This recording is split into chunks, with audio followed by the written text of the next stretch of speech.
नमस्कार।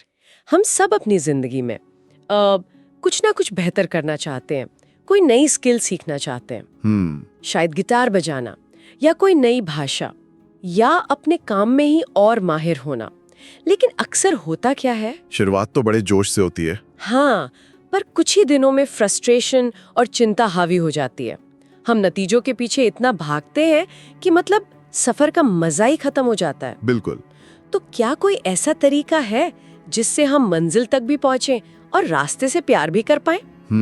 आज हम इसी सवाल का जवाब ढूंढेंगे थॉमस एम स्टर्नर की किताब द प्रैक्टिसिंग माइंड के जरिए। हमारे पास इस किताब की एक बेहतरीन समरी है, कुछ रिव्यूज है और लेखक का एक बहुत दिलचस्प इंटरव्यू भी है। तो आज का हमारा मिशन है महारत हासिल करने के उस राज को समझना जो शायद हमारी सोच से कहीं ज्यादा सरल है। चलिए इस सफर पे निकलते हैं। और ये सफर शुरू होता है एक बहुत ही अनोखे इंसान से। थॉमस टर्नर कोई मोटिवेशनल स्पीकर या कॉर्पोरेट गुरु नहीं है। अच्छा। वो एक कॉन्सर्ट पियानो टेक्नीशियन थे। अब आप सोचिए, एक ऐसा काम जिसमें धैर्य की परीक्षा हर पल होती है। हर पल।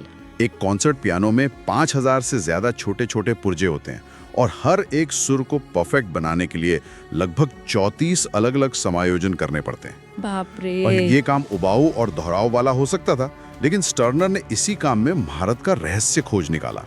उनकी किताब का सार बस एक लाइन में है, असली महारत नतीजों का पीछा करने से नहीं बल्कि अभ्यास की प्रक्रिया में डूब जाने से मिलती है। ये बात सुनने में बहुत अच्छी लगती है, पर असल जिंदगी में करना उतना ही मुश्किल है।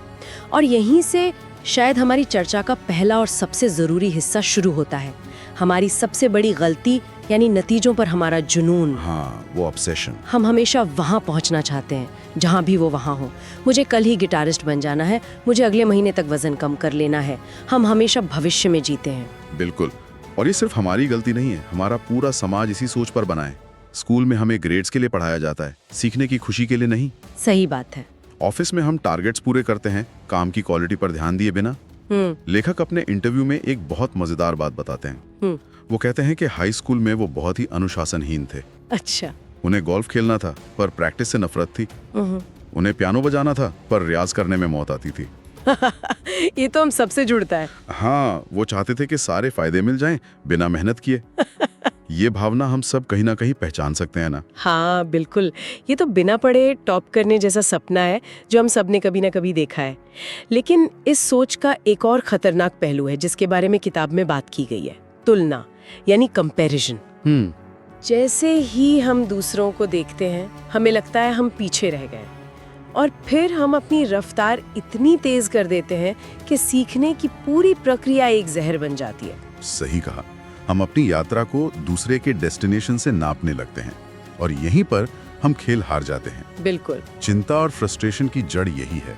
हम लगातार उस चीज के लिए दुखी होते हैं जो हम अभी तक नहीं हैं, बजाय इसके कि हम उस चीज की सराहना करें जो हम अभी हैं। तो ठीक है, हमने समस्या को तो अच्छे से समझ लिया। हम सब इस जाल में फंसे हैं, तो इससे बाहर निकलने का रास्ता क्या है? लेखक किस समाधान की बात करते हैं? समाधान एक बहुत ही सुंदर विचार है, अभ्यासरत मन यानी द प्रैक्टिसिंग माइंड को अपनाना। अभ्यासरत मन? हाँ, ये एक ऐसा माइंडसेट है जो शांत है, जो पूरी तरह से वर्तमान पर टिका है और जो खुद को जज नहीं करता। यह मन जानता है कि हर कदम, हर कोशिश, चाहे वो सफल हो या असफल, प्रक्रिया का ही हिस्सा है। किताब में इसे समझाने के लिए एक फूल का उदाहरण दिया गया है जो मुझे बहुत पसंद आया। हाँ, वो बहुत शक्तिशाली उपमा है। सोचिए, जब हम एक बीज बोते हैं तो क्या हम हर दिन उसे देखकर कोसते हैं कि तुम अभी तक पौधा क्यों नहीं बने? नहीं, कभी नहीं। या जब एक कली निकलती है तो क्या हम निराश होते हैं कि ये अभी तक खिली क्यों नहीं? नहीं, हम जानते हैं कि पौधे की हर अवस्था, बीज, अंकुर, कली और खिलावा फूल, अपने आप में पूरी और परफेक्ट है। वो अपनी यात्रा के ठीक उस पड़ाव पर है जहां उसे होना चाहिए। ये बात सोचने पर मजबूर करती है। हम सच में ऐसा कभी नहीं करते। किसी पौधे को देखकर कभी नहीं कोसते कि वो तेजी से क्यों नहीं बढ़ रहा, लेकिन खुद के साथ हम यही करते हैं हर रोज। हर रोज? ये इतना सरल विचार है, फिर भी इसे अपनाना इतना मुश्किल क्यों लगता है? क्योंकि हम परफेक्शन को एक मंजिल की तरह देखते हैं, एक ऐसी जगह जहां कोई गलती नहीं होती। जबकि स्टेरनर कहते हैं कि परफेक्शन का मतलब 0 गलतियां नहीं बल्कि नियंत्रित गलतियां हैं। नियंत्रित गलतियां। हाँ, हर गलती इस बात का सबूत है कि आप कोशिश कर रहे हैं। वो सीखने की प्रक्रिया का एक जरूरी हिस्सा है। सच्ची परफेक्शन स्थिर नहीं है, वो उस फूल की तरह है जो हर पल बदल रहा है, विकसित हो रहा है और अपने हर पल में परफेक्ट है। ठीक है, तो ये अभ्यासरत मन का आइडिया तो समझ आ गया। ये फिलॉसफी बहुत गहरी है, लेकिन ये सिर्फ एक फिलॉसफी ना रह जाए। इसके लिए क्या कोई ठोस कदम है? क्या लेखक ने कोई प्रैक्टिकल तरीका बताया है जिसे हम आज से ही इस्तेमाल करना शुरू कर सकें? हाँ, और यही इस किताब की सबसे बड़ी खूबी है। ये सिर्फ क्या करना है ये नहीं बताती, बल्कि कैसे करना है ये भी सिखाती है। अच्छा। इसके लिए लेखक ने एक बहुत ही कारगर फॉर्मूला दिया है जिसे वो कहते हैं DOC फॉर्मूला। DOC। DOC, इसका क्या मतलब है? D का मतलब है डू, करो। बस काम शुरू कर दो, ज्यादा सोचो मत, विश्लेषण मत करो, बस पहला कदम उठाओ। ठीक है। O का मतलब है ऑब्जर्व, देखो। अब जब आप काम कर रही हैं तो एक शांत पर्यवेक्षक की तरह देखो क्या हो रहा है, क्या सही हो रहा है, क्या गलत। लेकिन यहाँ सबसे जरूरी बात है, बिना किसी जजमेंट के, बिना खुद को कोसे। ओके, बस देखना है। हाँ, गलती हुई तो बस उसे एक जानकारी की तरह देखो। और C का मतलब है करेक्ट, सुधारो। उस जानकारी का इस्तेमाल करके धीरे से एक छोटा सा सुधार करो और फिर इस चक्र को दोहराओ, डू, ऑब्जर्व, करेक्ट। ये तो सुनने में बहुत सीधा साधा लगता है। क्या इसका कोई असली जिंदगी का उदाहरण है जहां ये काम करता हो? एक बहुत ही शक्तिशाली उदाहरण है लेखक के अपने जीवन से। वो एक युवा हाई लेवल गोल्फर को कोचिंग दे रहे थे। वो लड़की एक बहुत बड़े टूर्नामेंट में खेल रही थी और दबाव में पूरी तरह बिखर गई। उसका खेल बहुत खराब हो रहा था और वो हर शॉट के बाद खुद पर गुस्सा कर रही थी। ऐसा तो अक्सर होता है खिलाड़ियों के साथ, प्रेशर में। तब स्टर्नर, जो उस दिन उसके कैडी थे, उसके पास गए और कहा, सुनो, तुम इस स्थिति को तब तक नहीं सुधार सकती जब तक तुम इस स्थिति में न हो। तो सबसे पहले इस पल को स्वीकार करो। वाह। टूर्नामेंट जीतने का ख्याल दिमाग से निकाल दो। तुम्हारे पास अभी 12 होल बचे हैं। तुम्हारा लक्ष्य जीतना नहीं है, तुम्हारा लक्ष्य सिर्फ ये देखना है कि अगले 12 होल में तुम अपने विचारों को कैसे संभाल सकती हो। अच्छा। हर शॉट के बाद बस देखो, ऑब्जर्व करो कि तुमने क्या सोचा और फिर अगले शॉट के लिए उसे थोड़ा सा सुधारो। करेक्ट। और इसका नतीजा क्या हुआ? नतीजा कमाल का था। जैसे ही उस लड़की ने जीतने हारने के नतीजे की चिंता छोड़ी और अपना पूरा ध्यान सिर्फ इस DOC प्रक्रिया पर लगाया, उसका पूरा खेल बदल गया। सच में? हाँ, वो शांत हो गई, उसका फोकस वापस आ गया। वो टूर्नामेंट तो नहीं जीती, लेकिन बाद में उसने स्टर्नर को बताया कि वो दिन उसकी जिंदगी की सबसे बड़ी जीत थी, क्योंकि उसने सीखा कि दबाव में अपने मन को कैसे नियंत्रित किया जाता है। उसने प्रक्रिया पर महारत हासिल की। वाह, ये कहानी तो वाकई कमाल है। ये DOC फॉर्मूला तो तब के लिए है जब आप कोई काम कर रहे हैं, पर क्या यही काफी है? अक्सर बड़े काम शुरू करने में ही डर लगता है। वो जो शुरुआती झिझक होती है। हाँ, एक बड़े पहाड़ जैसा लक्ष्य देखकर जो घबराहट होती है, उसे निपटने के लिए भी क्या लेखक कुछ बताते हैं? बिल्कुल।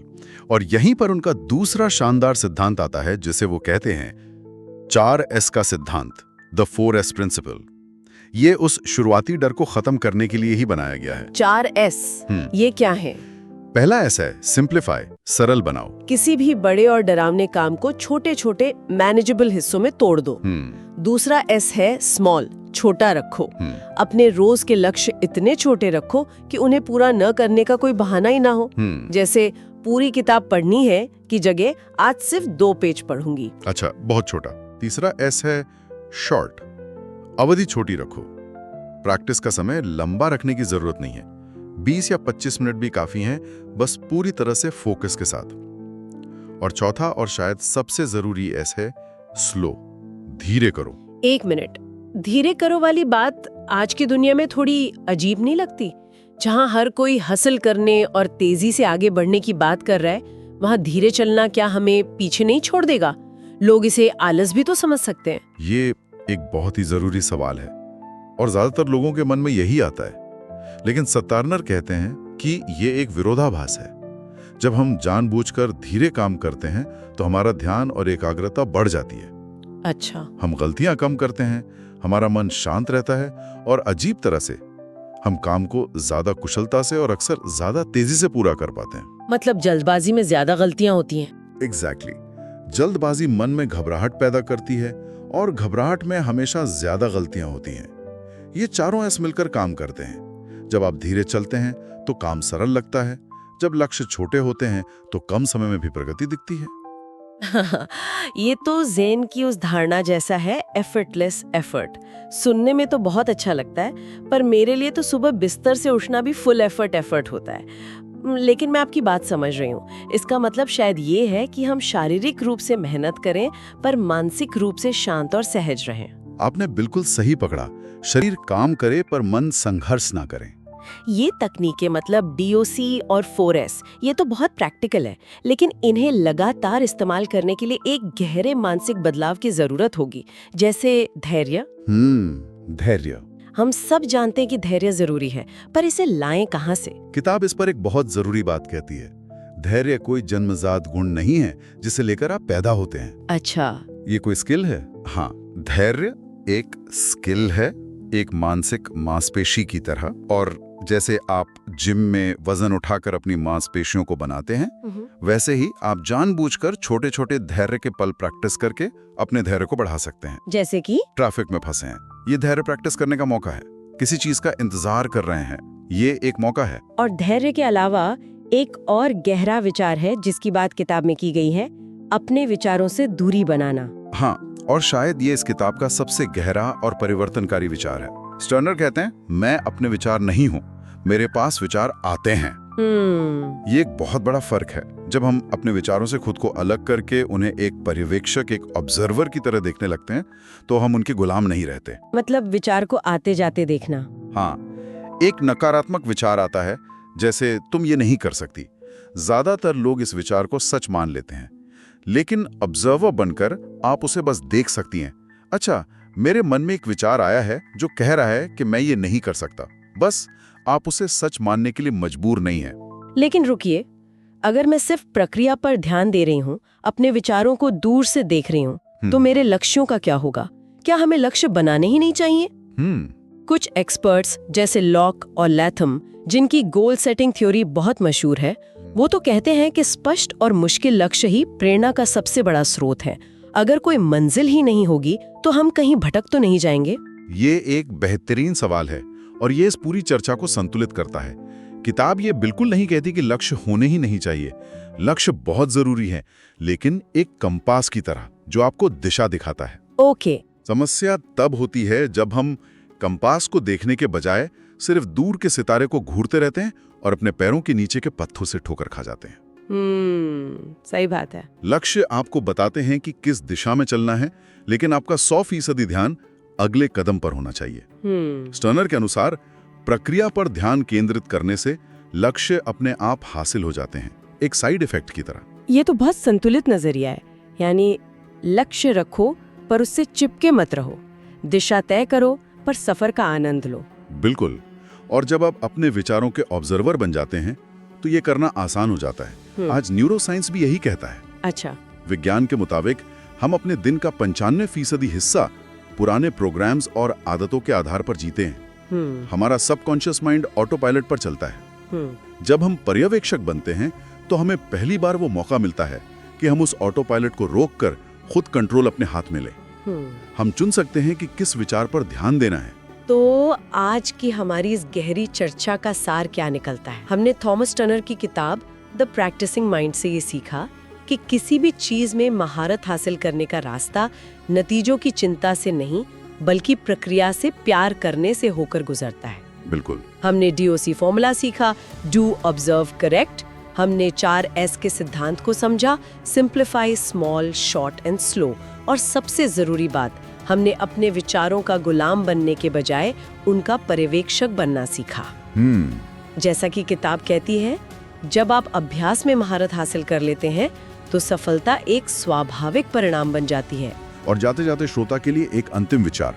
लेखक ने अपने इंटरव्यू में एक कहानी सुनाई थी कि कैसे उन्होंने कुछ हाई स्कूल के छात्रों को क्लास में एक छोटा सा काम दिया। अगले 2 मिनट के लिए कुछ भी मत सोचो, अपने दिमाग को पूरी तरह खाली कर दो। और जानते हैं क्या हुआ? कोई भी ऐसा नहीं कर पाया, 2 मिनट भी नहीं। ये उन छात्रों के लिए एक चौंकाने वाली बात थी। उन्हें एहसास हुआ कि अगर वे अपनी पूरी इच्छा शक्ति से भी 2 मिनट के लिए अपने मन को नियंत्रित नहीं कर सकते, तो फिर दिन भर असल में नियंत्रण किसके हाथ में है? ये तो सच में सोचने वाली बात है। तो आज का अंतिम विचार यही है, इस पल हमारे दिमाग में कौन सा प्रोग्राम चल रहा है। क्या वो चिंता का प्रोग्राम है, क्या वो तुलना का प्रोग्राम है, या फिर वो शांत, फोकस्ड, अभ्यासरत मन का प्रोग्राम है। और सबसे जरूरी सवाल, क्या ये वो प्रोग्राम है जिसे हमने होशपूर्वक चुना है।